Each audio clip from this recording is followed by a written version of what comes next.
What you call that noise? The XTC Podcast. XTClimelight.com.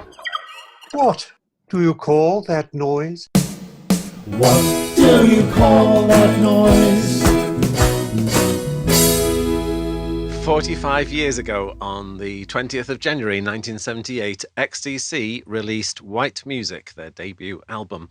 From Radios in Motion to Neon Shuffle, it pulsated with warped pop music that matched the frenetic punk spirit of the time. Hello, I'm Mark Fisher, and in this month's episode of What Do You Call That Noise, the XTC podcast, we've got the first of a two-part conversation with some of the fans, journalists and photographers who were there to witness XTC as they exploded onto the scene. Before we launch into that, there's a new feature for 2023. Regular listeners will remember that in the first half of last year, we had a monthly slot in which the musicians among you took turns to write a song in response to something that had been said on the podcast. A conversation about playgrounds and XTC songs inspired Ed Stainsby to write Climbing Frame. I've been thinking all day about the climbing frame. An analysis of No Thugs in Our House gave David White the idea to write Still Got It. I let my toffee nosy neighbours stare. The name of the podcast led Gary Perkins to write What Do You Call That Noise? The neighbors rang to say they've seen enough. I've got my music up loud. Further discussion of English settlement prompted Chris Badley to write Round and Around. And round it goes, reaping what we sow. And round it goes, 'cause that's all we know. And round it goes, going with the flow. And round it goes, and round it goes. Craig Stevens tried his hands at a spot of Andy Partridge-style punning by turning We Are Not Alone, a remark in an early issue of Limelight, the XTC fanzine, into Not Alone. We're free for all. Yes, yes, yes, yes, yes, yes, yes, yes. We're not alone. No. And then Gary O'Donnell rounded off the series with Encyclopedia, a tribute to XTC fan-led publications and podcasts. Encyclopedia, so comforting to know. I don't have far to go to get what I need. It's deep inside, yeah, beneath your regal skin, where knowledge lies within, like the waves of the world, and how the oysters make pearls. So that was then. Now we're launching a series in which listeners pay tribute to XTC themselves. If you're a musician and you've written something inspired by XTC in some way, I'd love to hear from you. Your music doesn't necessarily have to sound like XTC, although it could do, but perhaps it has some lyrical, thematic, rhythmic or melodic connection. If you've got something that fits the bill, please get in touch with me at mark@xtclimelight.com. mark@xtclimelight.com. To kick us off, we have a song called Scissor Girl, and here is songwriter Jon Bicknell to explain what he had in mind. What do you call that noise? Hello, Mark, and hello, fellow XTC nuts. I will be brief. The title of this song is a very obvious reference to the song Scissor Man. And I thought it would be fun to turn things around and write about being cut up in a slightly different way rather than having your bits cut off for your sins.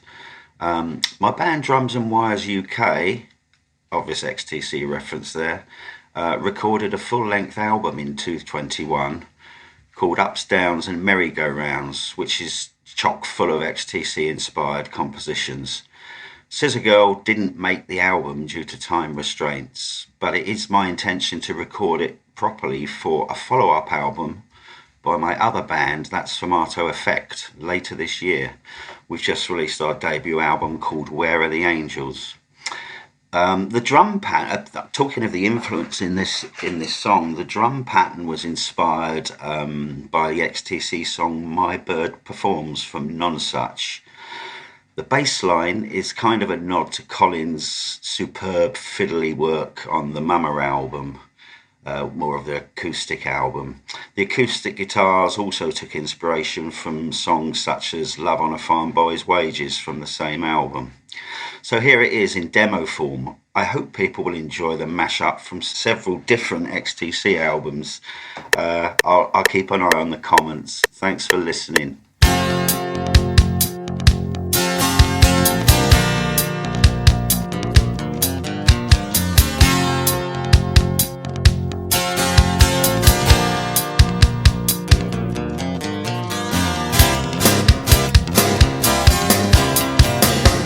I don't wanna make a fuss about it, but you've gone too far this time, and I really don't believe that it's gonna be alright again. Some things are better left to lie.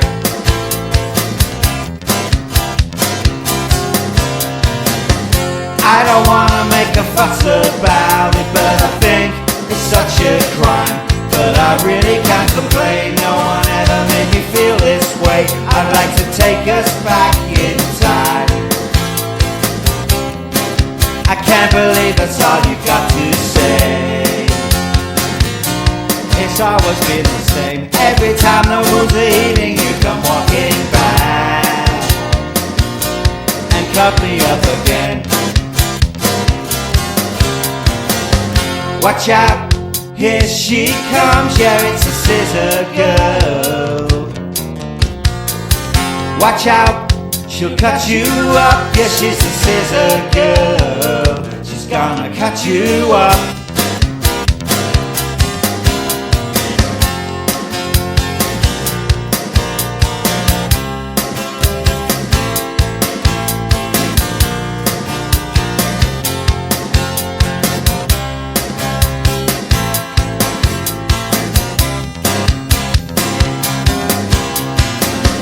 I don't wanna make a fuss about it, cause there's nothing more to say. And I really couldn't stay in the situation any longer. Got to find another way. I can't believe that's all you've got to say. It'll never be the same. Every time the wounds are healing, you come walking back and cut me up again. Watch out, here she comes, yeah, it's a scissor girl. Watch out, she'll cut you up, yeah, she's a scissor girl. She's gonna cut you up.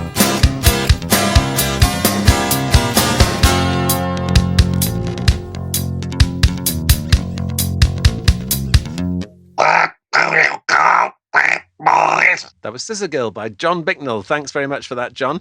If you'd like to have your XTC-inspired song played on the podcast, please let me know at mark@xtclimelight.com. Now, let's give a big New Year thank you to the supporters on Patreon whose donations have kept the XTC podcast running for another year. They are all tremendous human beings. Very, very great thanks to them. If you haven't settled on a New Year's resolution yet, well, here's your answer. Just go to patreon.com/Mark Fisher and decide whether you'd like to be a pink thing, a humble daisy, or a knight in shining karma and keep the podcast going. If it's the latter, I'll read out your name at the end of each episode. And if you keep meaning to buy a copy of What Do You Call That Noise, an XTC Discovery book, and haven't got round to it, well, what are you waiting for? Head straight away to xtclimelight.com and order your copy. What do you call that noise? Right, on with the show. We've got a packed guest list this month, and I'm delighted to welcome them all. So let's give a big hello to each of them. First, it's Tony Mitchell. Hello, Tony. Hi. Tony was an editorial staffer on Sounds from 1975 to 1987 and went with XTC to Hamburg and Amsterdam for a feature that was published in January 1978. As well as other XTC articles and reviews, he also went with them to Japan in 1979. After his glittering career as a music journalist, Tony became editor and art director at Skin 2 magazine and then editor-in-chief at online fetish magazine, thefetishistas.com. I'm very pleased I said that. I was convinced it was going to come out all slurry like I was drunk, but thefetishistas.com. Something I have a feeling we'll be hearing more about shortly. Tony, what was your earliest encounter with XTC or their music? Well, that's a good question. I was looking at my old writings in Sounds, which all look like they've been written by someone else, I might say. Those are the days. And it might have been when I did a technical interview with Barry Andrews. That was certainly one of the early ones, because I used to cover the musical instrument scene for Sounds, amongst other things, and I would often be offered people who didn't normally do interviews or who couldn't normally get interviews, and that would have been one of the earliest ones. Barry, the then keyboard player.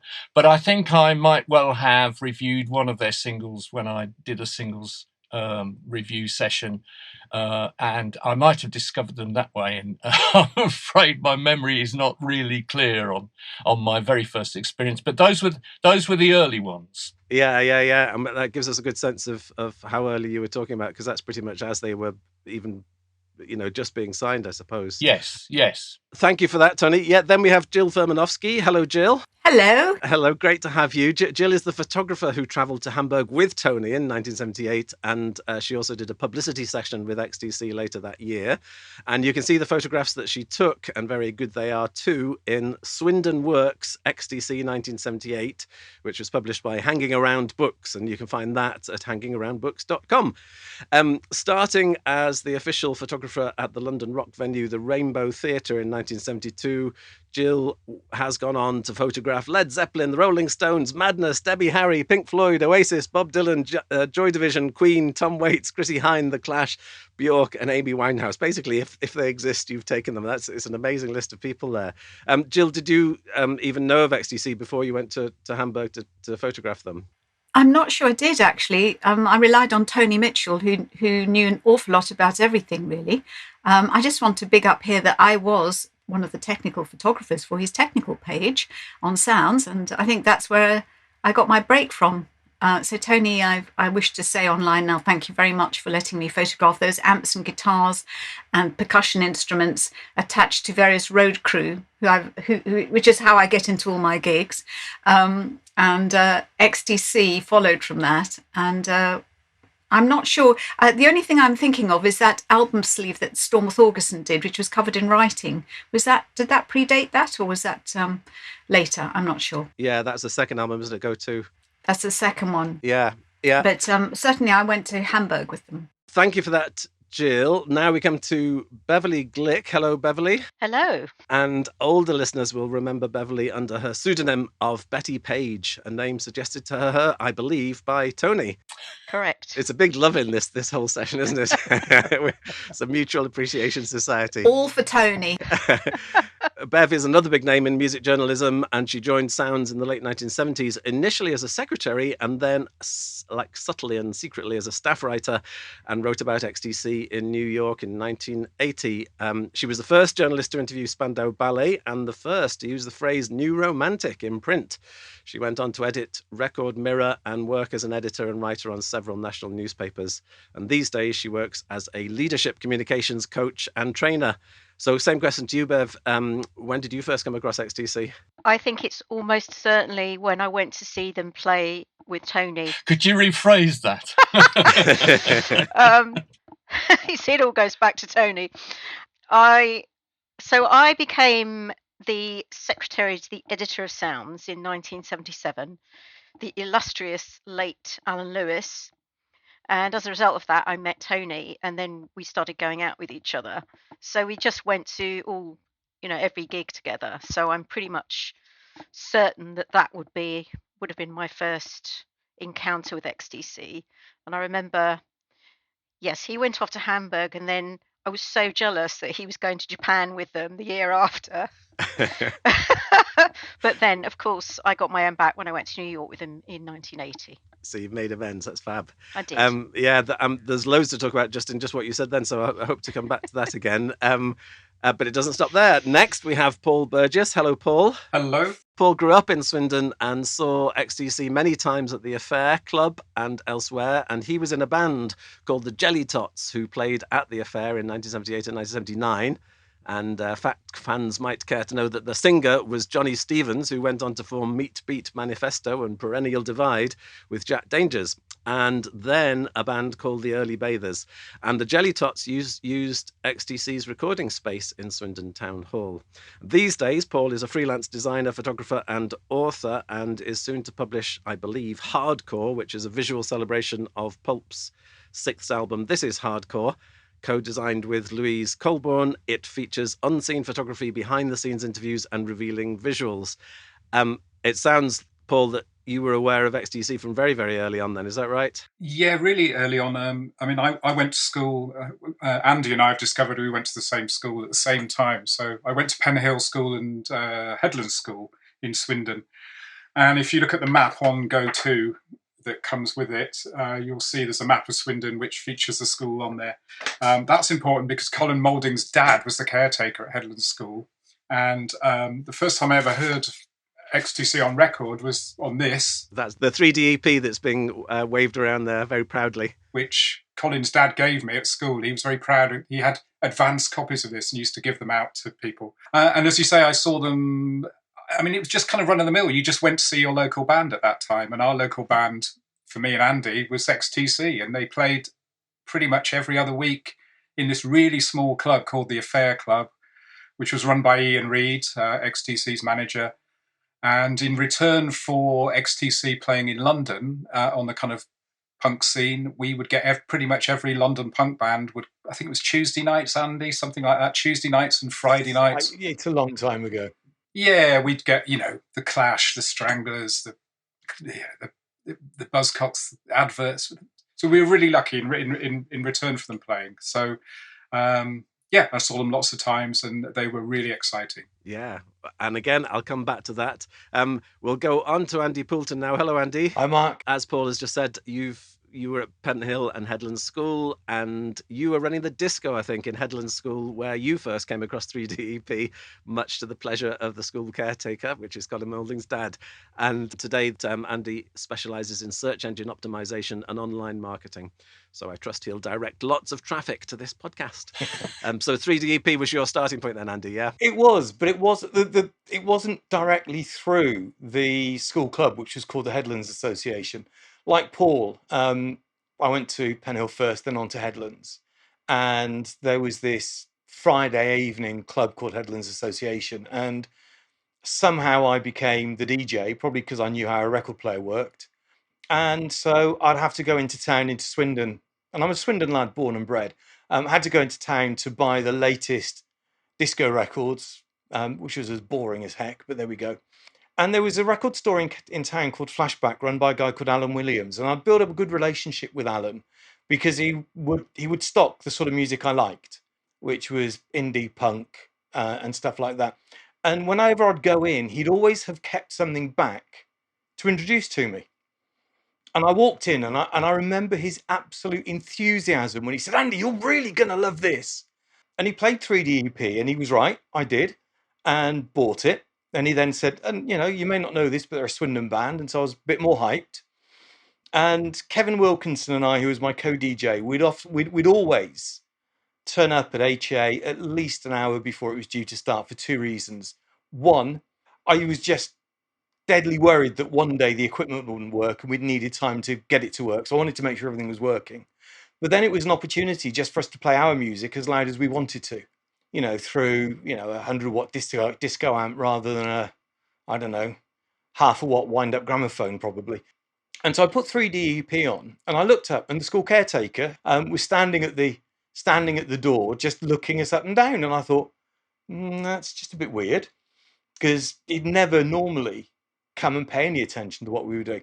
And as it finished, he just sauntered over to the little stage we were on and he just said, "Do you like that, boys?" And I said, "Yeah, absolutely." He went, "My son's in that band." And I kind of looked at him a bit askance as if to say, "Yeah, right, okay." And he went, "Give it and I'll get it signed for you." And I thought, I've just got this. Do I trust this man? And I kind of flipped it over and looked at the band members and it sort of went, Andy Partridge, Colin Moulding. That's Chaz Moulding. Okay, fair. There you go. So that was 1977. So I can pin it down fairly accurately, because that's something that's going to stay with me, until I ain't here any longer, I guess. Yeah, great story.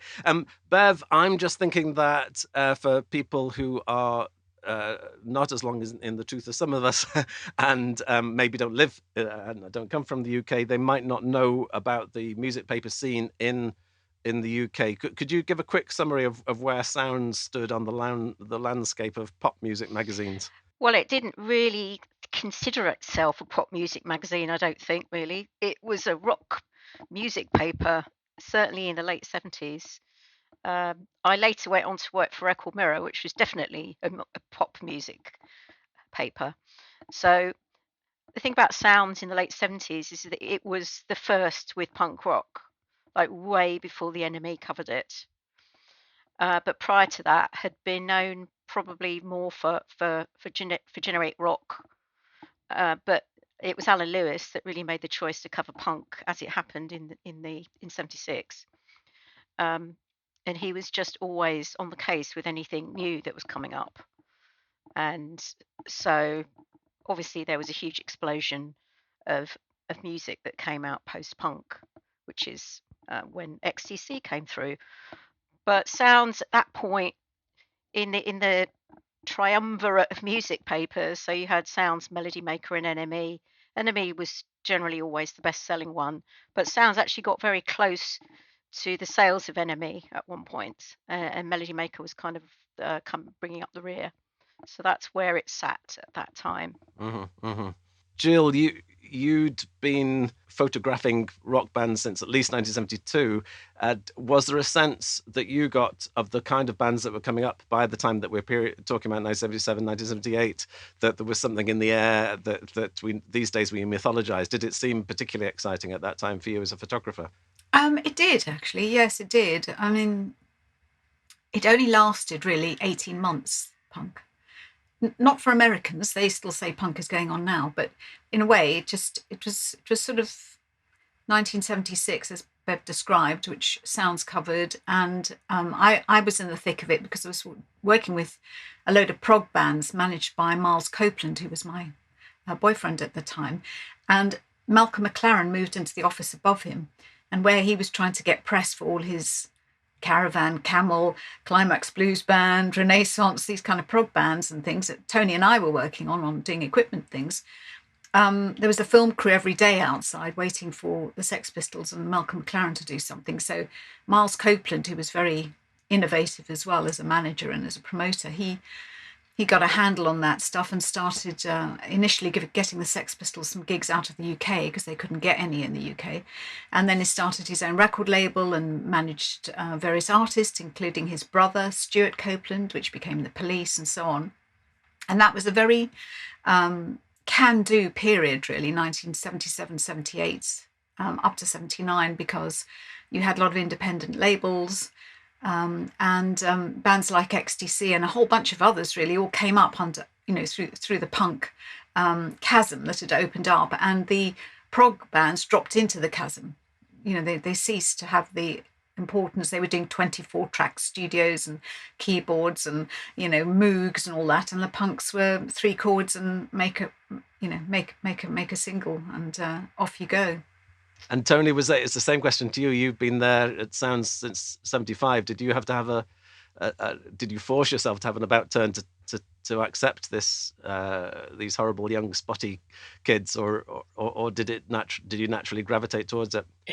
It was pretty organic, to be honest with you. I mean, I certainly when I joined the paper, I was very much into sort of musicianly rock bluesy based stuff. I'd been a big fan of Jimi Hendrix back in the 60s, and then I transferred my sort of guitar worship to Johnny Winter in the 70s. And when I joined Sounds, I was taken on as technical editor.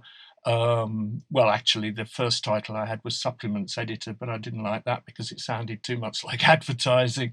And my job was basically to create musician-friendly content, because the people who'd started Sounds were both ex-Melody Maker journalist and ad guy, and Melody Maker was the musicians' weekly paper at that time. It's where you had all the ads for musicians and all the rest of it.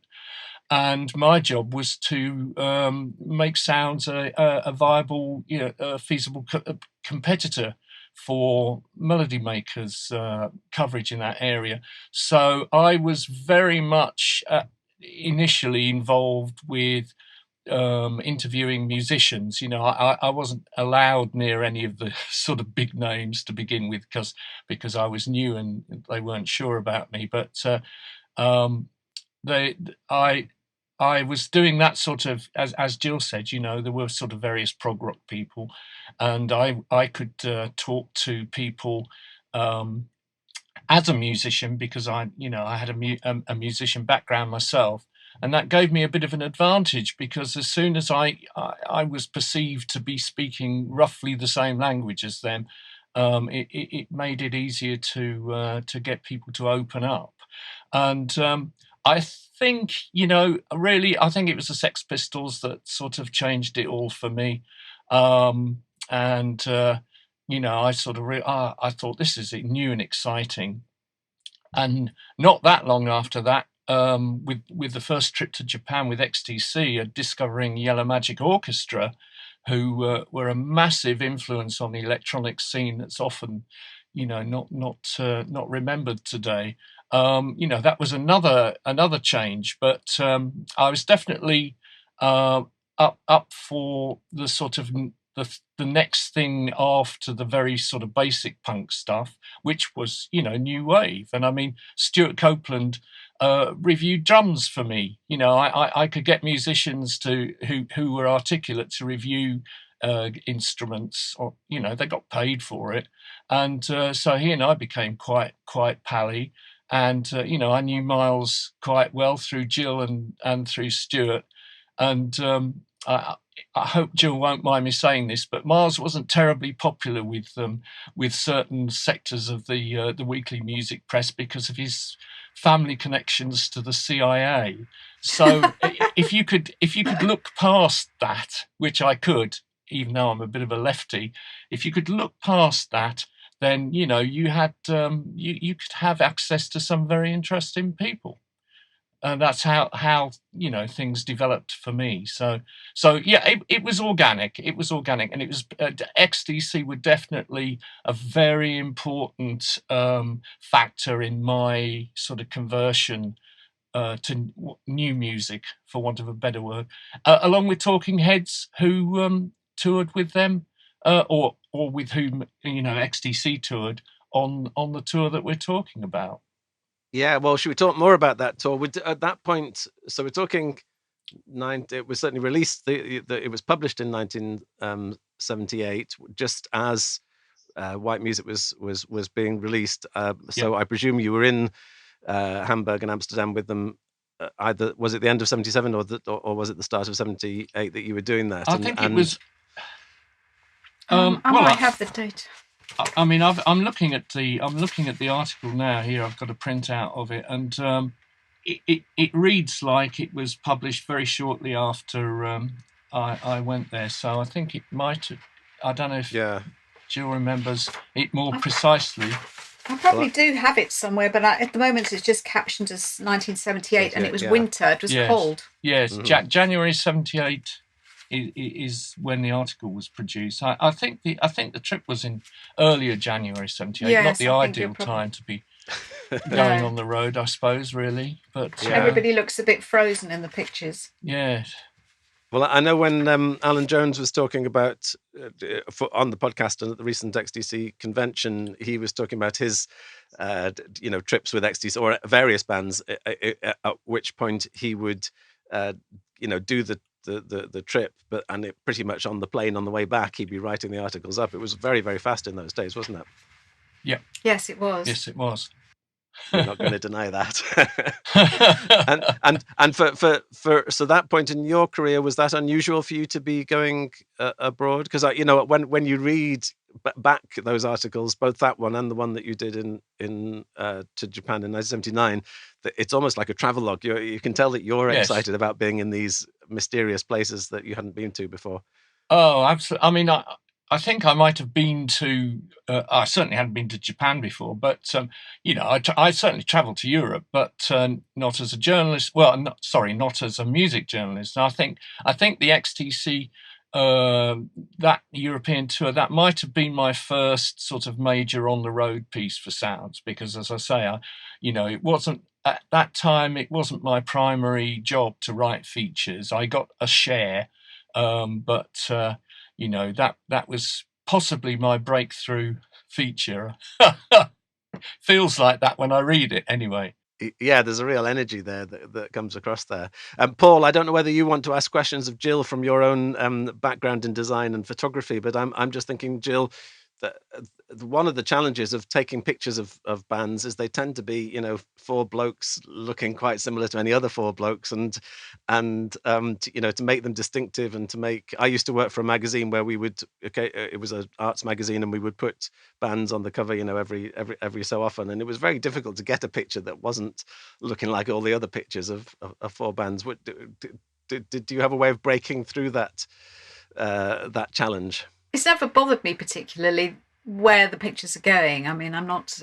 But when you go to another country with a band, especially at that time when there wasn't sort of mobile phones and internet stuff, you became quite intimate very quickly with them, and they were very obliging and wanted to do these. We had Al Clark with us, who was the Virgin Records our PR man, who was really excellent as well, wasn't he, Tony?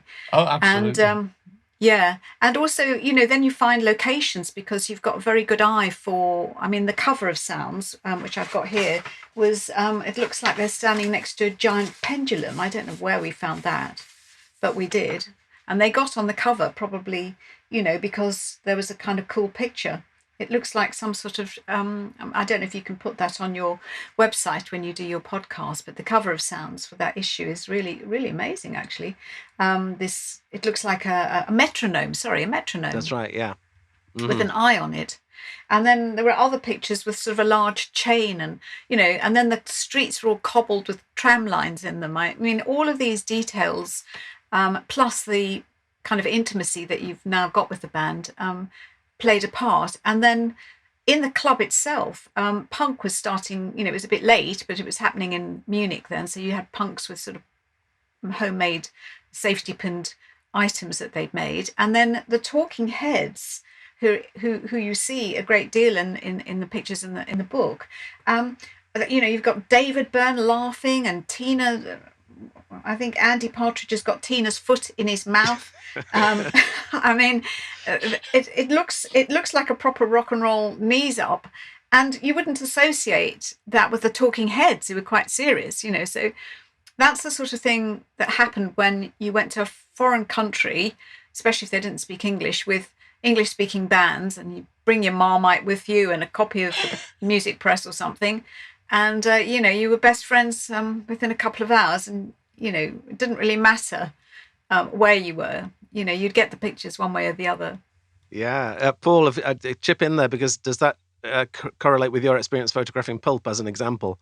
Exactly. I mean, I have to say from the beginning, I'm a huge fan of Jill's photographs. Thank you. I just think they're fantastic.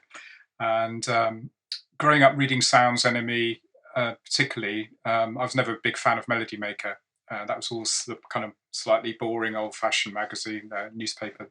There were kind of four photographers who, in my opinion, were the best. Jill, Kevin Cummings, Anton Corbin, and Peter Anderson. And Peter Anderson, when I moved to London in 1981 to go to Camberwell Art School, and I got a job with Peter Anderson as his darkroom assistant, and I used to help him on lots of photo shoots. Cool. And I'd never taken photographs of bands ever before. When I went to see XTC play in the Affair Club, no one had cameras. Obviously it's a pre-digital, pre-mobile phone era. I had a little plastic Kodak Instamatic, probably like a lot of you had in those days, but I never thought to take it to photograph bands. I don't know why, just never did. But through working with Peter Anderson, who had a very, and Jill, I'm sure you're aware of Peter's photographs, but Peter's got a particularly distinctive way of taking shots. He would often just photograph the top halves of people's heads or the sides of their heads, or he had a very kind of odd way of looking at the world, which had made a big impression on me. But the best thing that Peter ever said to me when I was watching him take photographs was, don't get bogged down with technology, just work really quickly. It's about seizing the moment. He never used a flash. Everything was just really fast, really DIY. And I just started photographing my bands myself after that, and just by asking them. So the way it happened with Pulp is I used to go and see them play live in the early 90s, mid 90s, and loved the rapport that Jarvis had with the audience. To me, it was really similar with the rapport that punk bands had with their audience. And I found out who their manager is someone called Jeanette Lee, who used to be in Public Image Limited with John Lydon, and ran Rough Trade Management with Jeff Travis, who, for those of you who don't know, set up Rough Trade Records. And I just asked Jeanette if I could do artwork for them. And she said, well, I'll go and ask Jarvis, send some stuff in, leave it with me. I didn't hear anything for a number of weeks, and I rang up to check with Jeanette, and she said, oh, Jarvis has just seen this, because I sent a box in with loads of examples of my work. And she said, he really likes some of the things in the box. Come in and have a meeting. So I started doing various bits of artwork for Pulp, mostly things like tour T-shirts, tour programs, that kind of thing. And then I noticed that no one was photographing them. Every time they DJ'd at a party or made a music video, there was no one there photographing or documenting anything. So I just asked if I could start doing that. And I did it for 6 years. And the idea was to do a book of it. At the time, we were going to do a book with Edward Booth Clibborn in London. But just as we were about to go to print, or Pulp split up in 2001, I think it was. And the book was put on hold. So I've sat on these photographs for about 25 years. And I started... with my partner Louise Colborne, we started working out layouts for a book, and this book is going to be published next year. Little did we know that Pulp have just announced that they're reforming and playing more gigs next year, which is just complete coincidence. So they're headlining Latitude. They're doing a big thing in Finsbury Park next summer. So it's just a happy coincidence. Because next year is 25 years since the album This Is Hardcore. So the book's called Hardcore, and it revolves mostly around photographs I took on video shoots from that album. So, but my approach is nothing like, I would never call myself a professional photographer. I'm just someone who picked up a camera and had a go, which is what I've applied for my whole life, which has come from punk, from that punk attitude and punk aesthetic, Although, didn't I read, Jill? Like a lot of people, yeah. Jill, did you not just have 2 weeks worth of training before you threw yourself into the professional game? Did you have a sort of punk attitude yourself to that? More like 4 days, actually. 4 days. So was it? Do you recognise in your approach a sort of punk approach? Let's here are 3 chords. Let's just do the show here. Definitely, yeah, definitely. I mean, they couldn't play, and I couldn't take pictures properly. They couldn't play properly, but they played and made records, and I took pictures, and and did artwork on the you do it on the kitchen table with cow garments, stick some lettering on there. I mean, I did a graphic design degree, which I should be ashamed of, really, for the state of my graphics, but it was okay for punk. It worked for punk. It was all right. Mm-hmm. So, yes, I mean, I think it's that spirit of can-do and a little bit, obviously, of the arrogance, which was then, picked up upon, when I worked with Oasis. I was sort of pick up a punk ethic from them as well, actually. Kind of a strutting kind of, energy and, a lack of musicianship, I suppose you could say. Yeah, yeah. Strangely enough, I'm also Pink Floyd's photographer, which is hilarious because in 1976 and 77, I was mainly working with Pink Floyd. I was doing punk and Pink Floyd. Get the full range there.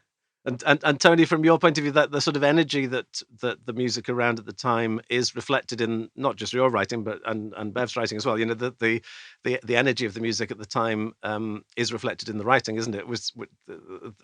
Were you doing that consciously? Was it or was it just the mood of the times? I think it was the zeitgeist. When people talk about the things that aren't acceptable to say now, and I look at some of my writing, and I can see some borderline casual racism in it that was perfectly acceptable in the music press in those days, but I wouldn't do it now, not intentionally anyway, and neither would anyone else, I don't think. So I mean, there was definitely a feeling about that, there was something new and exciting in the air. And if I may just refer back to that thing about sort of being the musical instrument writer, one of the things that was happening at that time was that musical instruments made in Japan and its various satellites were becoming better and better quality. They used to be sort of knocked as cheap and nasty copies, but the quality was increasing all the time. And I was getting a lot of this kind of stuff to review from the companies that sold Japanese brands in the UK. And these were the instruments that the punks could afford. So I was reviewing stuff and sort of telling a lot of these musicians, well, look, you can't afford a Gibson Les Paul or a Fender Stratocaster, but this copy's almost as good and it's a third of the price or something, so I felt that I kind of, helped them along the way a little bit with those kind of reviews, because it meant that they weren't prevented from being in bands by the fact that they didn't have expensive gear, which is what it was like when I tried to join bands in the early 70s after I left university. If you didn't have a Gibson or a Fender and a Marshall stack, you couldn't even get an audition with anybody, So should we talk more about that trip then to Hamburg and Amsterdam? We've already said that it was a novel experience for you to be going with the band on the road. How did you find the band as human beings, people to write about? Well, having reread my article recently, I note that I said that they hadn't previously had a particularly pleasant set of experiences with journalists. And I think when they realised, that I was as mad as they were, that, I was I was fairly quickly accepted as a family member. I noticed in the Hamburg article that there's a photo by Jill in which you can see me looking a bit like some kind of a villain in my reactor light shades, my Easy Rider shades. They're not shades; they were actually reactor lights that had stuck on dark. So I was given the nickname Tony Chang because I looked like someone from one of those B movies or a porno, basically, that wears those kind of glasses, and that was the level that it functioned on. That we traded insults, and they are all incredibly bright and incredibly witty, and they were just perfect for the kind of thing that I wanted to do, because I wanted to present them as a fun band, very serious about their music, but very witty and entertaining and intelligent and off the wall in other ways. Not like any other band that I'd met at that time. And they certainly impressed Talking Heads, and I think that was the first time I'd been in the same room as Talking Heads, or at least in the same backstage area. And they were very different people when they weren't on camera, as it were. When they weren't in front of the public, they were much more relaxed, and they loved hanging out with XTC because they said that XTC made them laugh. And if you had the privilege of hanging out with XTC and you didn't laugh, then there was something badly wrong with you. And what comes across as well is that it's, I think probably in later years, it tends to be all about Andy Partridge, because he is, probably the funniest person I've ever come across. But what really comes across in your articles is that it's the band were funny. Barry Andrews was funny. Terry Chambers was funny. It was the whole package. Yeah, there was a real group humour. They were very aware of popular culture, and they would be constantly bringing up stuff that referred to some television show or whatever, and they also had the sort of standard musician humour. I mean, all bands have a certain element of musician humour, that sort of starts out with what do you call a guy that hangs out with musicians? It's a drummer, one of the oldest muso jokes in the business, I believe. But I mean, they just took it a lot further, and they were just constantly inventive. And as far as I know, it was all done on beer. There was never any evidence of drugs. In fact, they said they would have been quite happy to take drugs if anybody had given them to them. But even that is a typical XTC sort of response to the question. It absolutely is. Yeah, absolutely is. Yeah. You never knew quite what they were going to say. You just knew it was a fair chance it would be off the wall and probably have you, collapsing in fits of giggles. Mm-hmm. And you do actually, in the middle of that article, there's a whole completely surreal verbatim dialogue that sort of makes no sense whatsoever. Gradually, as it goes on, it sort of starts to make a bit more sense, but it captures something of the mad drunken night that you were having, I suppose. Yes, it did. And I mean, I was happy to make myself, the sort of butt of the joke where necessary, because it was all, it was what you signed up for, basically, I thought. And that article also included a lot of imaginary phrases from an imaginary XTC European phrase book. Things like, please call a doctor. My groin is trapped in the elevator. Please call a doctor. My groin is trapped in the elevator. That, and they would just sit there and just make these up. You could sit round a table and they would just make them up. And I've never met a band that was so sort of, versatile in that respect. Yeah. And I think possibly as a consequence of that, you don't actually talk very much about the music. You talk about the experience, you talk about being there or whatever. But there is a lovely phrase that you have, which I think, obviously to me, is very perceptive. You say, I was left in no doubt about their musical potential. In a word, it's vast. So interesting, right at the start of their career, they've got 3D EP and this new LP coming out. You saw something in them that to your mind made them stand out musically. Yes. And it was that they brought musicianship, amongst other things. They brought musicianship back to the mix after it had been sort of rejected by punk. I mean, the thing about punk was it had to clear out, all that sort of corporate rock stuff that we were having foisted upon us. And part of that was a complete rejection of musicianship, even though a very famous session guitarist actually played on the first Sex Pistols single. I don't know if I can name him because I don't know if he's ever been publicly named, but it was a well-known factor in our circles. But so there was a certain hypocrisy in the punk movement about that, but you could argue that it was necessary, to have the clear out that you needed and to have a fresh start. And so XTC and other bands from that era, like Talking Heads, for example, they brought musicianship back, but it was musicianship from this new sort of perspective. And it was clear to me that a band like XTC could go further than a band that was limited by its sort of punk ethos. Not that I'm knocking the punk ethos, it's just that it was limited and it did a good job. But one of the most important jobs it did for me was that it opened up music again to people with more, a greater breadth of talent, shall we say?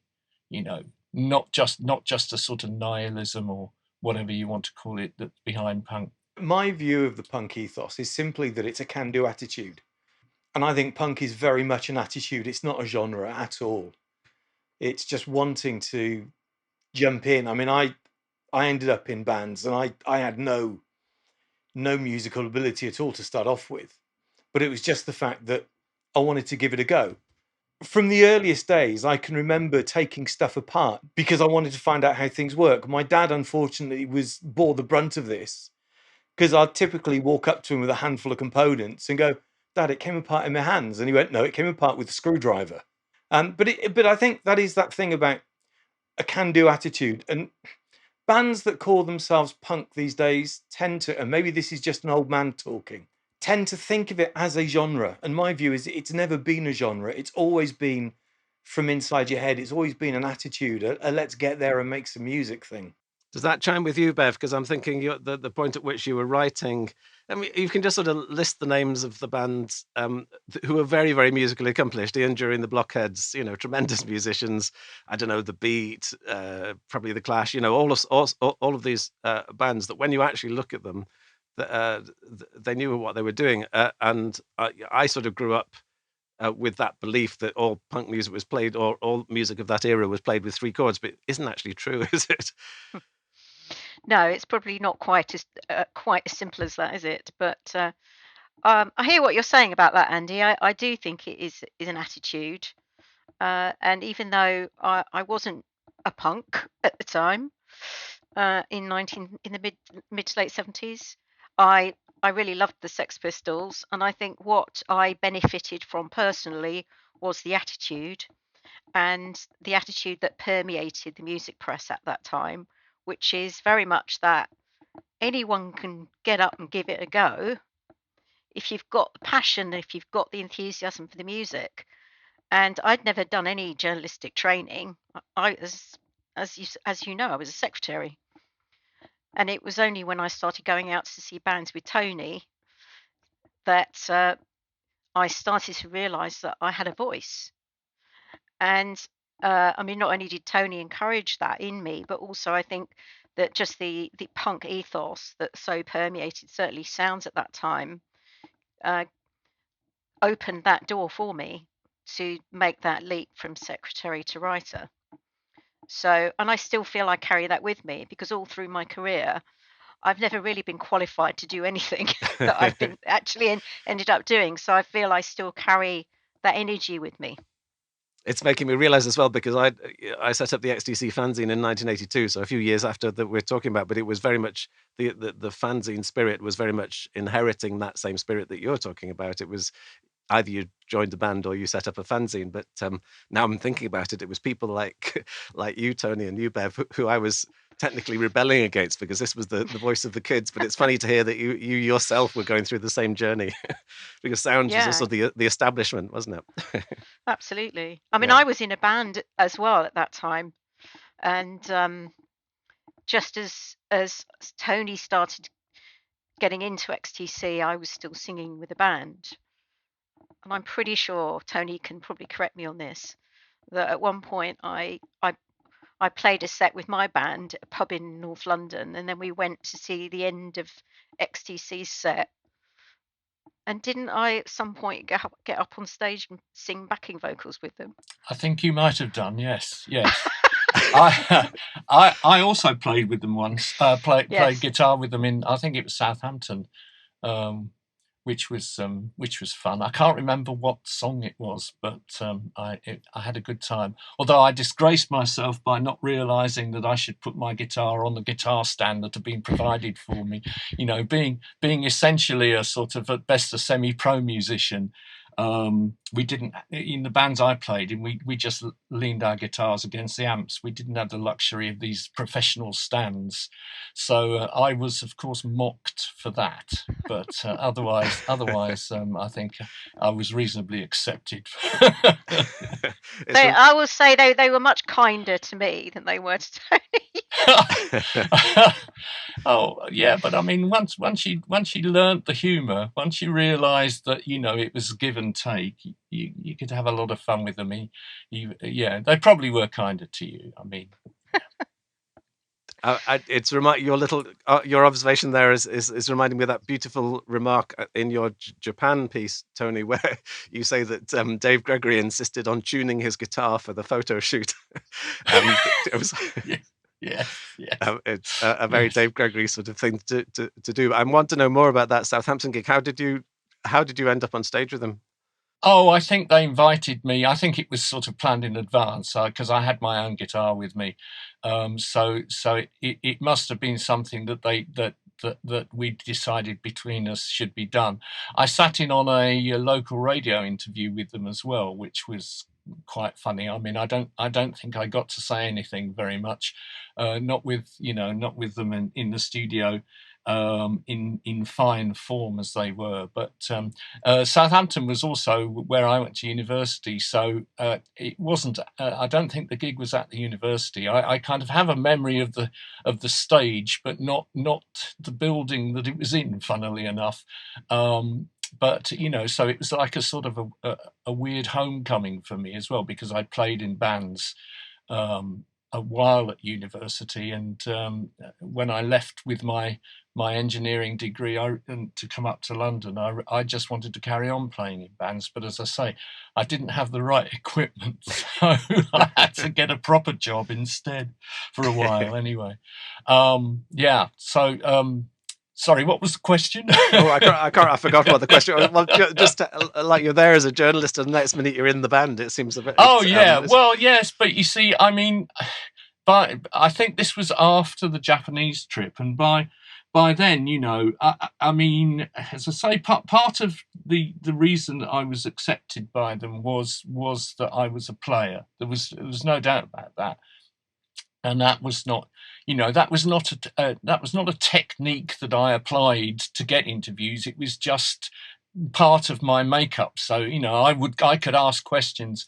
And by the way, I noticed that on your site, there's one of the things, one of the topics was Andy explaining the chords to Rhodes Girdle the Globe. Yeah, well, he did that with me, I should say, in his hotel room in the Sun Route Hotel in Tokyo, which was the first hotel we all stayed in when we got there, where Colin got very upset because they didn't serve egg and chips. Yeah, ain't you got anything normal like egg and chips? He said, which they didn't have, funnily enough. What do you call that noise? Well, that was good, and there's more good stuff to come. In next month's episode, you can hear the rest of this conversation, and here's a taste of what's in store. I mean, there were some exceptions, of course, and I would put XTC in that category. They knew instinctively what made a great quote. I mean, you really didn't have to try very hard to get a good piece out of them. I don't think a lot of their music is dated. They were kind of like the New York Dolls meets Bebop Deluxe meets dub reggae. They've maintained their integrity, their musical integrity, and are still rooted in what started them off in the first place. In the minibus on the way to Hamburg for that Talking Heads and XTC gig, Andy produced this magazine. He bought a Rubber Fetish magazine, which was just pictures. Cockerel masks were quite frequently mentioned, I seem to recall, on that trip. What do you call that noise?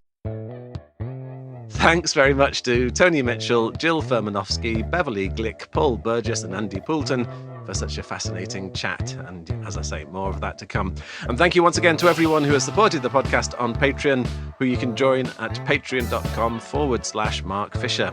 Thanks in particular to the following Knights in Shining Karma: Terry Arnott, Jon Bicknell, Kevin Burt, Lorenzo Chachi, Cale Corbett, Liam Duggan, Jamie Dunn, Jeff Farris, Leslie Gooch, Robert Graham, Stephen Hope, Alan Hughes, Marek Kraus, Jesper Kumberg, Robert Lawlaw, Dennis LeCourrier, Liz Lynch, Murray Meikle, Yusuf Murrah, Karen Neal, Amy Parkinson, Mark Reed, James Reimer, Simon Slato, Michael Sutcliffe, Mark Thomas, Nigel Waller and Martin Whitley. Great to have you all on board. I'll be back next month with part 2 of our White Music conversation, so I'll see you then.